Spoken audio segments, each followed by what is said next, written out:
პარლამენტის თავმჯდომარე დონორების პასუხისმგებლობაზე საუბრობს. შალვა პაპუაშვილი სოციალურ ქსელში ორი არასამთავრობო ორგანიზაციის ოფიციალური გვერდის ფოტოებს აქვეყნებს და წერს, რომ ხალხის მიერ არჩეული პარლამენტის არალეგიტიმურად მოხსენიება დეზინფორმაციასთან ერთად დემოკრატიული ინსტიტუტების უარყოფაა. პირველი კანონმდებლის განცხადებით, საგანგაშოა, რომ ევროკავშირის საელჩოს დღემდე არ დაუგმია მისი დაფინანსებული პირებისგან მომდინარე ძალადობა, სიძულვილი და დეზინფორმაცია.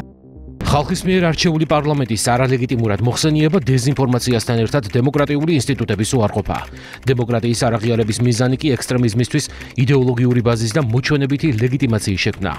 NGO-ების საქართველოს ახალგაზრდა იურისტთა ასოციაცია და სოციალური სამართლიანობის ცენტრი ყველაზე დიდი დამფინანსებელი ევროკავშირის საელჩოა. საელჩო უნდა ჩამოყალიბდეს აპირებს თუ არა ჰქონდეს რეაგირება ევროკავშირის მოქალაქეების ფულის ექსტრემიზმის ხელშეწყობაში ხარჯვაზე. საგანგაშოა, რომ ევროკავშირის საელჩოს დღემდე არც ერთხელ არ დაუგმია მისი დაფინანსებული პირებისგან მომდინარე ძალადობა, სიძულვილი და დეზინფორმაცია. პასუხისმგებლიანი დონორობა არა არჩევანი, არამედ საერთაშორისო სამართლებრივი ვალდებულებაა, რომელიც დახმარების ეფექტიანობის შესახებ პარიზის დეკლარაციით არის გამყარებული. მისი დარღვევა წესებზე დაფუძნებული საერთაშორისო წესრიგის დარღვევაა.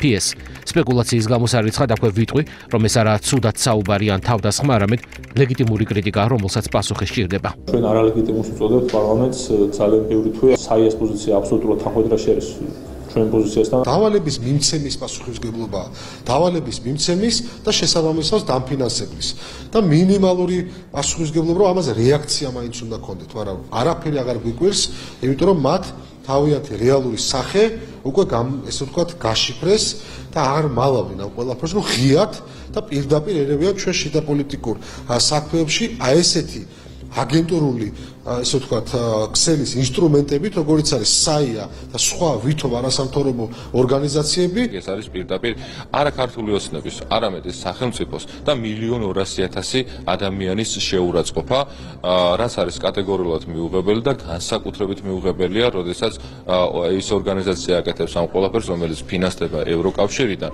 და ევროკავშირიდან ჩვენ ვისმენთ მოწოდებებს, რომ პოლარიზაცია უნდა შემცირდეს, რაც ერთ-ერთი 9 დათქმაშიც იყო ჩაწერილი, როდესაც კანდიდატის სტატუსს ვიღებდით და ამავდროულად ვხედავთ, რომ ფინანსდება რადიკალიზაცია, ფინანსდება ერთმანეთ ადამიანების ერთმანეთთან დაპირისპირება. იურისტთა გაერთიანება არ უნდა აძლევდეს საკუთარ თავს იმის უფლებას, რომ მსგავსი პროპაგანდისტული და ყოველ მტკიცებულებებისგან დაცლილი მესიჯებით ესაუბრებოდეს საზოგადოებას.